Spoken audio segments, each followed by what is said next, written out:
Brought to you by Technopova Curve 5G. Discover new horizon. नव्या पुलासाठी पैसे मंजूर मात्र वापरले नाही. 8 कोटींचं काम पण पत्रावर 80,000चा उल्लेख. पत्रावर रवींद्र चव्हाण यांची सही. राऊतांचा आरोप तर अजित पवारांसह तत्कालीन मुख्यमंत्र्यांवर गुन्हा दाखल करण्याची मागणी.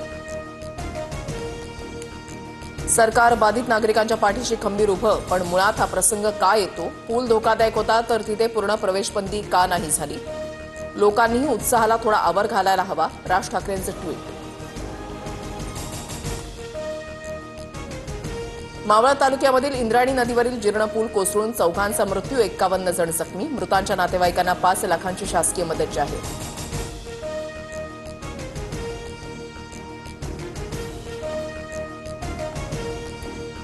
दुर्घटनाग्रस्त पुलाचा भाग पाण्यामधून काढला. आज पुन्हा एनडीआरएफकडून बचाव कार्य सुरू. पुलाखाली आणखी काही लोक अडकल्याची भीती.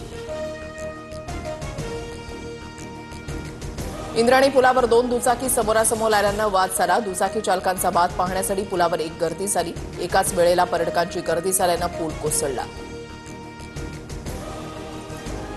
चिंदीचोर मिंधे भाजपसोबत गेला. मिंधे स्वतःला मोदींचा घरगडी म्हणवतो. घरगड्याची संपत्ती मालकापेक्षा जास्त. उद्धव ठाकरेंची बैठकीमध्ये शिंदे आणि भाजपावर टीका.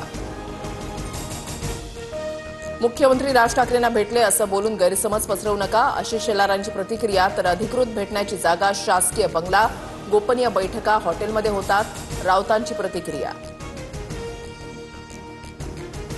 मनसेच्या केंद्रीय समितीसोबत राज ठाकरेंची बैठक. शाखाध्यक्ष आणि उपशाखाध्यक्ष नेमण्याबाबत चर्चा होणार. सुधाकर बडगुजर यांचा उद्या भाजपमध्ये पक्षप्रवेश होण्याची शक्यता. मात्र सुधाकर बडगुजरांच्या भाजप प्रवेशाला आमदार हिरेंचा विरोध कायम. पूर्व विदर्भामध्ये शिवसेनेला आणखी 2 धक्के. शिवसेना वर्धा शहर प्रमुख निखिल सातपुते आणि उपजिल्हा प्रमुख शैलेश रावेकर यांचा राजीनामा.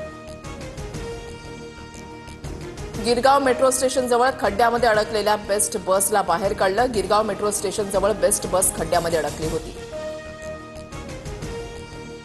मुंबईतील 3 पर्यटक माथेरानच्या शेलॉट लेकमध्ये बुडाले. घटनास्थळी माथेरान पोलीस आणि सह्याद्री रेस्क्यू टीमकडून शोधकार्य सुरू.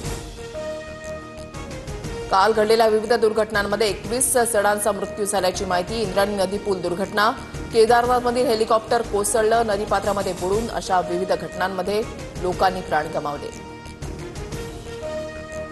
मुसळधार पावसामुळे लोणावळ्यामधील भुशी डॅम ओव्हरफ्लो. लोणावळ्यामध्ये गेल्या 24 तासामध्ये 143 मिलीमीटर पावसाची नोंद.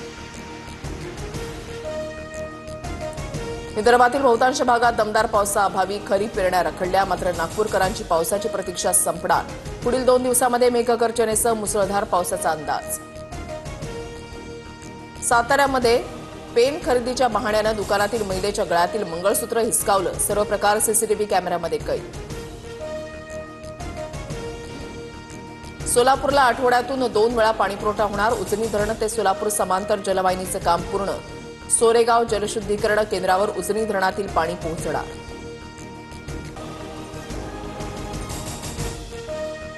Brought to you by Technopova Curve 5G.